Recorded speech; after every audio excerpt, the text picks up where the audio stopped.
Bienvenue dans cette nouvelle masterclass. Alors aujourd'hui, nous allons donc voir un sujet extrêmement important, mais cette fois-ci dans le domaine du développement personnel. On va rester vraiment axé sur cela et sur les relations hommes-femmes. Donc on va traiter de ce sujet. Pourquoi les femmes n'aiment pas les hommes ambitieux? Et je vais vous le démontrer à travers plusieurs points. Donc reste attentif et prends de quoi noter si ça peut t'aider. Le premier point que nous allons traiter ici, c'est le parcours. Car bien entendu, vous savez très bien qu'il n'est pas facile de réussir.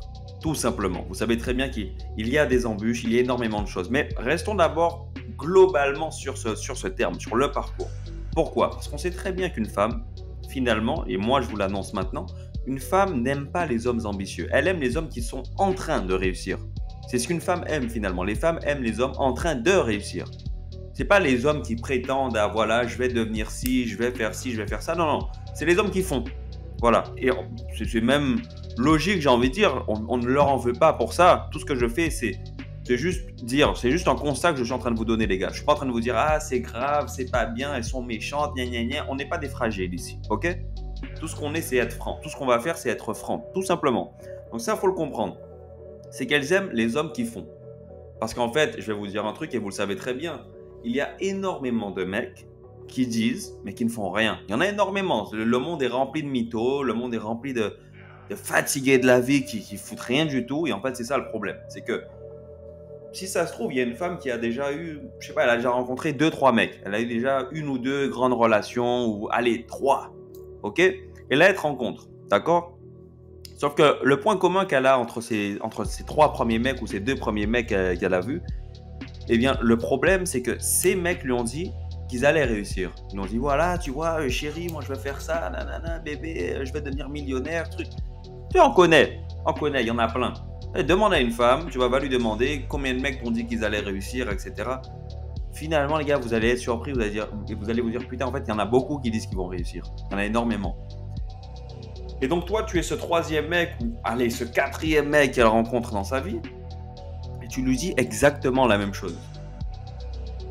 Excuse-moi, frérot, comment tu vas faire pour te démarquer?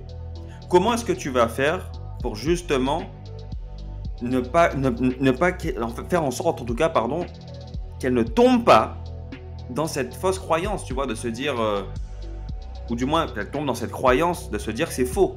Est-ce que tu vois ce que je veux te dire? Parce qu'elle ne veut pas tomber dans cette fausse croyance de se dire que c'est vrai et finalement sur le long terme elle voit que c'était que du vent. Est-ce que tu comprends ce que je veux dire? C'est-à-dire que tu es obligé finalement, lorsque tu as plus de 20, à partir de 25 ans en tout cas, tu es vraiment obligé de faire très clairement ce que tu dis. Et c'est comme ça que tu vas te démarquer. Mais avant tout ça, comment te faire démarquer, comment te démarquer devant ces femmes? Eh bien tout simplement en faisant. Je ne suis pas en train de vous dire les gars comment chasser les femmes, hein, bien entendu. Jamais de la vie je ne ferai de formation sur la séduction, sur je sais pas quelle connerie. Je refuse qu'on apprenne aux hommes à courir après les femmes. Je refuse cela. Il y a des bases à apprendre. Parce qu'il y a des mecs, même s'ils ont de l'argent, les gars, je vais vous dire un truc, hein, ils gèrent rien du tout. Parce que si tu mises uniquement sur l'argent, frérot, moi je te donne un conseil. Hein. Si tu fais partie de ces mecs qui te disent, voilà, comme je suis riche, j'ai toutes les meufs, moi je dépense que des sommes pour avoir des meufs, je vais te donner un plan qui coûte beaucoup moins cher. Hein, au lieu d'aller dépenser des centaines de milliers d'euros sur une meuf, je vais te donner un conseil. Si tu comptes que sur l'argent pour gérer une meuf, hein, écoute bien. Tu as des sites, tu vois, spécialisés. C'est 100 roses, c'est 200 roses. Tu vas aller là, frérot. Voilà. Moi, je ne suis pas de ces formateurs qui vont vous dire, voilà, il n'y a que l'argent, etc. Mais je ne suis pas non plus de ces formateurs qui vont vous dire, voilà, il faut trouver une femme, il faut que tu cours dans la rue. Arrête une meuf dans la rue. Hé, excuse-moi, t'as 2 minutes, s'il te plaît, parce que je vais par là. Non, je ne suis pas non plus de ça. Mais je suis en train de vous expliquer une chose, les gars, extrêmement importante. C'est que si tu ne trouves pas de petit ami pendant le processus, c'est tout à fait normal. Finalement, ce n'est pas une vidéo pour te secouer, ce n'est pas un cours pour te secouer. C'est un cours plutôt pour finalement te conforter et te dire, mec, si tu n'as pas de meuf en ce moment, alors que tu es en train de te battre, tu es en train de travailler, tu es en train de changer physiquement, financièrement, etc.,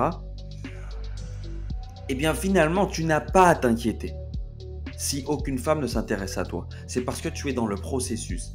Et ces dernières n'aiment pas les hommes qui sont dans le processus. Et ça, il faut le comprendre.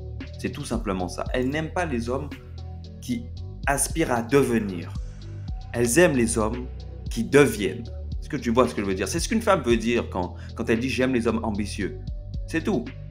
Donc, on va passer à un autre point sans tarder, les gars. Ok, maintenant, on va passer à un nouveau point. Donc, on a compris que le parcours, entre guillemets, c'est vraiment c'est vraiment le mot général de ce cours. Vraiment le parcours, le processus, peu importe, appelle-le comme tu veux. Et maintenant, on va essayer de comprendre une chose ensemble. C'est que dans ce parcours, on y trouve plusieurs points. Qu'est-ce qu'on trouve, par exemple? Le point qu'on va aborder tout de suite, les sacrifices. Et oui, les gars, tu ne peux pas en vouloir à une femme de ne pas vouloir se sacrifier avec toi. Parce que lorsque, le jour où tu décides que ça y est, tu vas réussir, ça y est, c'est pour toi maintenant. Maintenant, t'en as marre d'être un raté, maintenant tu veux réussir, tu veux tout casser devant toi. Eh bien, il y a des sacrifices. Maintenant, ce sont des sacrifices, mais avec ce qui est à la clé, finalement, moi personnellement, je fais partie de ceux qui ne les voient même pas comme des sacrifices d'une certaine manière. Mais ça reste des sacrifices. Par exemple, il n'y a plus de sorties avec les copains. Tu vois, la plupart des personnes verront ça comme un sacrifice. Moi, je vais vous dire un truc, les gars. Les mecs qui veulent vraiment réussir, on n'en a rien à foutre des boîtes de nuit, on n'en a rien à foutre de la PlayStation, on n'en a rien à foutre des séries Netflix, on n'en a rien à foutre de tout ça. On s'en fout du cinéma, on s'en fout de tout ça. C'est ça la vérité. C'est que lorsque tu aspires vraiment à réussir, voilà. Maintenant, attention, oui, c'est celui qui va me dire « Ouais, mais si tu as gagné… » Oui, frérot, c'est bon. Si tu as fait 50 000, oui, c'est bon. Tu peux aller boire un coca avec tes copains. Oh là là, ça, les mecs comme ça, par contre, c'est vraiment chiant. C'est ceux qui prennent chaque mot au pied de la lettre. Mais je parle vraiment du mec qui est dans le parcours en partant de rien, qui se lance vraiment en partant de rien. Eh bien, c'est entre guillemets des sacrifices. Et est-ce qu'une femme veut de ça? Est-ce qu'une femme veut ne jamais sortir? Est-ce qu'une femme veut ne jamais aller avec ses amis? Est-ce qu'une femme veut rester comme ça, te regarder travailler? Peut-être pas, tu vois. Dans 99% des cas, non. Aucune femme ne veut se sacrifier avec toi pour que tu réussisses. Eh oui, mon pote. Maintenant, si c'est la bonne, tant mieux. Si elle veut te voir réussir, tant mieux. C'est très simple. Tout ce que tu as à lui dire, c'est écoute, moi je sors pas pour la Saint-Valentin, moi je sors pas pour toutes ces bêtises. Par contre, tu restes avec moi, tu me regardes me sacrifier, tu me regardes bosser et un jour tu vas déguster les fruits de mon labeur. C'est comme ça que ça va se passer. En gros, c'est très clairement ça. Et je te le redis encore une fois. Si tu trouves la bonne, tant mieux. Mais c'est très rare. Les femmes qui vont rester là pendant que tu es dans le processus, c'est extrêmement rare. Tu as juste à lui dire, écoute chérie, moi, je ne sors pas, je me sacrifie. Il n'y a pas de Saint-Valentin, il n'y a pas toutes ces conneries. Par contre, t'inquiète pas, le jour où ça explose, je te ferai manger les fruits de mon labeur. C'est exactement ça. Mais si tu en trouves une, tant mieux. Mais tu ne vas pas en trouver, frérot. Pars du principe que tu n'en auras pas. Si tu en as une, tant mieux. Super. Mais en général, on n'en trouve pas vraiment. C'est pour ça que je préfère vous dire, les gars, ne désespérez pas si vous n'en avez pas une en ce moment. Vraiment, c'est pas grave. Limite, ça fait partie du test, en fait. C'est comme si tu étais en train de passer un examen, là. L'examen de la réussite.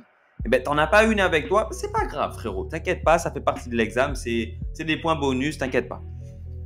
Donc, maintenant, on va passer à un autre point après les sacrifices. Donc, tu as compris qu'une femme ne va pas sacrifier avec toi dans 90% des cas. Et même, ça sera sûrement le dernier point, ce sont les risques. Et là, je vais plutôt m'adresser, vous voyez, à ce mec qui, entre guillemets, est plus ou moins en couple.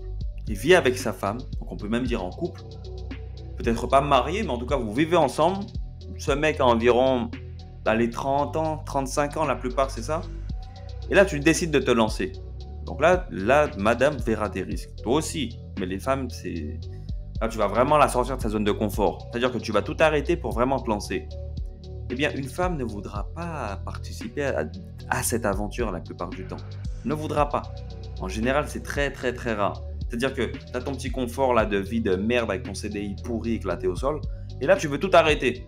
Tu veux enfin te lancer, etc. dans le business, voilà. Eh bien, malheureusement, la plupart des femmes, ils verront en trop grand risque. Et si encore tu commences le lundi, le dimanche après-midi, une semaine après, t'as pété, t'es millionnaire, c'est cool, elle va rester, elle va dire « Ah ouais, j'ai pris des risques avec lui ». Mais en général, ça ne marche pas comme ça. En général, ça prend des mois, peut-être même des années. Et entre-temps, elle fout le camp. Tu vois? Donc, on revient encore au point initial, le parcours. Donc, la prise de risque, les sacrifices et toutes ces choses, finalement, vont la dégoûter ou même vont faire en sorte qu'elle ne veuille pas, peut-être qu'elle ne veut peut-être pas rester avec toi. Mais en tout cas, globalement, elles n'aiment pas le parcours, elles n'aiment pas le processus, elles n'aiment pas les hommes ambitieux. Elles aiment tout simplement les hommes qui sont en train de réussir. Donc les gars, c'était une courte masterclass, très courte, mais extrêmement pertinente. Si toi aussi tu veux discuter de ton expérience avec les femmes ou quoi, ou peu importe, n'oublie pas que le Calendly est disponible. De plus, Spirit One est disponible, la première formation qui te permettra d'avoir les bases. Que tu sois salarié ou entrepreneur, tu en as absolument besoin. Donc récupère-la tout de suite dans l'accueil de la chaîne. C'était Joe Hazard et je vous souhaite une très belle réussite.